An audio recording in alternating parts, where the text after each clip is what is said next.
কিরে গুজবকারীরা, গুজবের বাচ্চারা, বড় বাহিনীরা, তোরা না বললি খালেদা জিয়া মারা গেছে? খালেদা জিয়া নাকি 28 তারিখে মারা গেছে।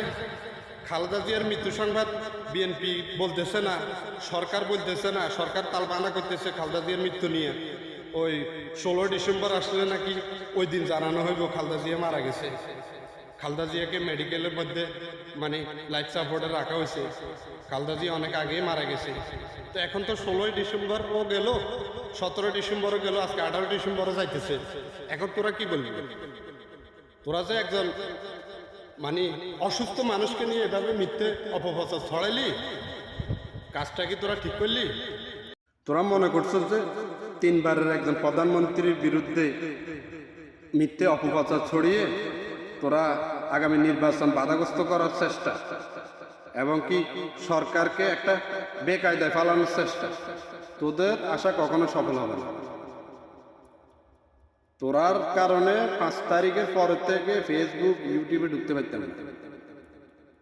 আমি একজন প্রবাসী, আমার আশেপাশের মানুষও এসে আমার জিজ্ঞেস করে, ভাই খালেদা জিয়া নাকি মারা গেছে। বিএনপি খালেদা জিয়া আর মানে মৃত্যু সংবাদ জানাইতেছে না, 16 ডিসেম্বরের দিন জানাইবে, আপনারা আপনি দেখিয়েন। আমি তাদেরকে কিছুতেই বিশ্বাস করাতে পারি না। তাদের সাথে এক পর্যায়ে মানে কি কজ্জা কেলেঙ্কারির অবস্থা, এই অবস্থার মধ্যে মানে এইরকম মানে গুজব ছড়ানো হয়েছে। তোরা সলার পোতাইনে এই ধরনের গুজব ছড়াইয়া তোদের ফায়দাটা কি? এই গুজব ছড়ানোর পিছনে ওই যে পেসিস্টের কিছু দোসররা, আওয়ামী লীগ স্বৈরাচারের কিছু দোসর এবং বর্তমানে বড় বাহিনী নামে আবির্ভূত হওয়া একটি দলের লোকও এর সাথে জড়িত, যারা ওই যে 5 আগস্টের আগে ওই ছাত্রলীগের, যুবলীগের লুঙ্গির নিচে লুকিয়ে আসছিল।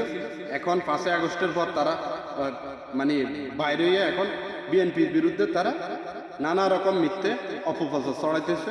তারেক রহমানকে নিয়ে, তারেক রহমান নাকি দেশে আসতে পারবে না, তারেক রহমানকে ডক্টর ইউনূস দেশে আসতে দিতেছে না, ওই মির্জা ফখরুলরা দেশে আসতে দিতেছে না, সালাউদ্দিন আহমেদ দেশে আসতে দিতেছে না।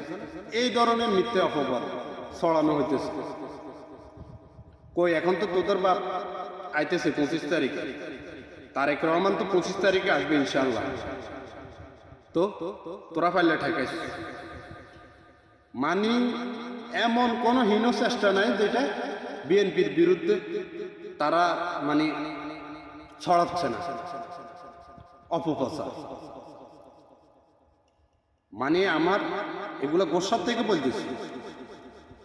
মানে কয়েকদিন ধরে কি একটা অবস্থা ফেসবুক, সোশ্যাল মিডিয়া। তো আপনারা মনে কিছু নেবেন না।